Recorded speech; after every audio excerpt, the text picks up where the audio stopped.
Good evening Suhas గారు. Good evening అండి. మిమ్మల్ని కొన్ని చిట్ చాట్ క్వశ్చన్స్ అడుగుతాము, వాటికి మీరు ఆన్సర్ చేయాలి. తప్పకుండా.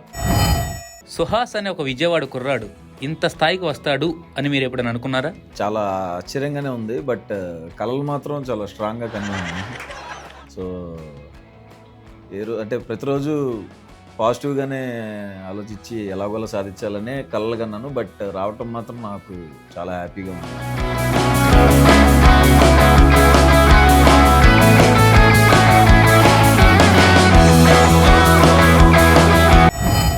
మీ రియల్ లైఫ్లో ఓ భామ అయ్యో రామా అని ఎవరిని చూస్తే అనిపిస్తుంది?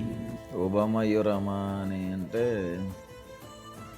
నేను పెద్దగా అసలు ఇప్పుడు తిట్టుకునేది ఏం లేదు. నేను ప్రేమించిన అమ్మాయినే పెళ్లి చేసుకున్నాను. సో తను నాకు ముందు నుంచి చాలా సపోర్టివ్, పెళ్ళికి ముందు నుంచి, పెళ్ళి తర్వాత ఇప్పుడు. సో ఓబామా అయ్యో రామా నన్ను ఎప్పుడూ అనుకోలేదు.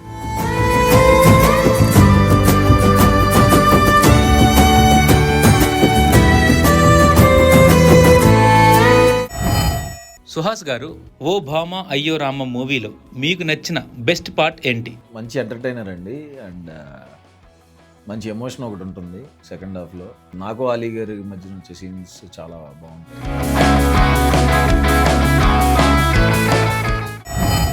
సుహాస్ గారు, మీ ఇన్స్పిరేషన్ ఎవరు? ఇన్స్పిరేషన్ అంటే చాలామంది ఉన్నారండి. చిరంజీవి గారి ఇన్స్పిరేషన్, నాని అన్న ఇన్స్పిరేషన్. సుహాస్ గారు, మీ జీవితంలో మీరు మర్చిపోలేని రోజు ఏది?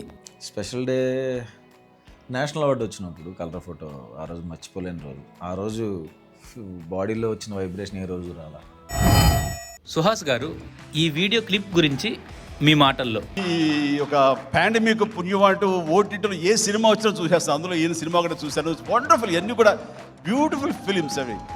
అది కనుక నేను కంటిన్యూస్గా ఖాళీ లేకుండా సినిమాలు చేసుకుంటూ వెళ్ళిపోతుంటే కనుక ఈ సినిమాలు చూసే అవకాశం నాకు ఉండేది కాదు. ఆ రకంగా all these guys did a good job, fantastic అనిపిస్తుంది. ఆ రోజు అసలు మాట ఏం రాలేదండి. అంటే మనం చాలా ఇష్టం కదా ఆయన, చూస్తే చాలా అనుకుని వెళ్తాము. బట్ ఆ రోజు అలా మాట్లాడటం కడుపు నిండిపోయింది ఆ రోజు మా అందరికి.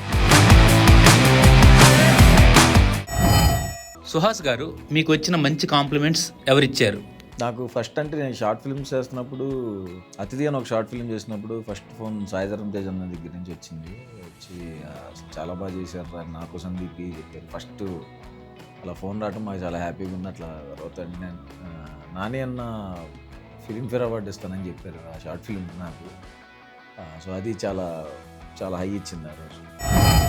సుహాస్ గారు, మీరు ప్రతి సినిమా ఒక కొత్త డైరెక్టర్తోనే చేస్తారు. అలా చేయడానికి లక్ కలిసి వస్తుందా, లేదా ఏదైనా స్ట్రాంగ్ రీజన్ ఉందా? ఎందుకో తెలియదు అంటే నాకు, నేను షార్ట్ ఫిల్మ్ నుంచి ట్రావెల్ చేస్తున్నప్పుడు నాతో ట్రావెల్ అయిన డైరెక్టర్స్ వీళ్ళందరూ ఉన్నారు. సో అందరూ ఆబ్వియస్గా డెబ్యూ అవుతారు కాబట్టి అలా వస్తుంది. అందరు డెబ్యూలే అయ్యారు తర్వాత కూడా డెబ్యూస్ అవుతున్నారు. చూడాలి అది ఎన్ని రోజులు అవుతుంది. సుహాస్ గారు, మీరు కో ఆర్టిస్ట్గా స్టార్ట్ అయ్యి ఇప్పుడు మీరే హీరోగా సినిమా తీస్తున్నారు. సో ఈ రెండిట్లో ఏదైనా మేజర్గా డిఫరెన్స్ మీరు గమనించారా? మేజర్ డిఫరెన్స్ ఉంటుందండి ఆబ్వియస్గా. క్యారెక్టర్ ఆర్టిస్ట్ చేస్తున్నప్పుడు ఎప్పుడైనా అట్లా కొంచెం టైం ఉంటుంది. హీరోగా చేస్తున్నప్పుడు కంప్లీట్ ప్రెషర్ ఉంటుంది, భుజాల మీద వేసుకోవాలి, డైలాగ్స్ ఉంటాయి, ఇవన్నీ ఉంటాయి. సో బట్ నేను రెండు చాలా బాగా ఎంజాయ్ చేశాను. అండ్ హీరోగా వేరే విలన్ కూడా చేస్తున్నాను కాబట్టి అన్నీ ఎంజాయ్ చేస్తాను. యాక్టర్ అది తెర మీద కనబడితే చాలనుకున్నాం, ఇంత ఛాన్స్ వచ్చింది, ఇంకేం కావాలి. సుహాస్ గారు, హిట్ మూవీలో మీరు కూడా వర్క్ చేశారు. ఆ మూవీలో చేయటం మీకు ఎలా అనిపించింది? బాగా ఎంజాయ్ చేశాను బేసిక్గా. బట్ శైలేష్ అని చెప్తున్నప్పుడు అలా చేయాలి, ఎలా చేయాలి, తలకాయ ఎలా పట్టుకోవాలి, అలా నరికేయాలి, బ్లడ్ అంటున్నప్పుడు నాకే కొంచెం ఎంతో భయం వేసింది. సుహాస్ గారు, మీరు లైఫ్లో మర్చిపోని ఆల్ టైమ్ ఫేవరెట్ మూవీ ఏది? ఏప్రిల్ 1 విడుదల.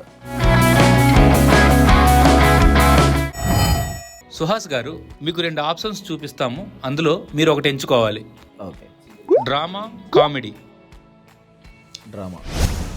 Thrillers, horror. Horror. Greenery, mountains. Greenery. OTT, silver screen. Silver screen. Car, bike. Car. Hollywood, Bollywood. Tollywood. Sunrise, sunset. Sunrise. ఒక టంగ్ ట్విస్టర్ 5 టైమ్స్ చెప్పండి. గాడిలోన కందిపప్పు, గాది కింద పందిపప్పు. బూతులు వచ్చేస్తున్నట్టున్నాయి, వద్దులేండి. స్కిప్. గాడిలోన కందిపప్పు, గాది కింద పందిపప్పు.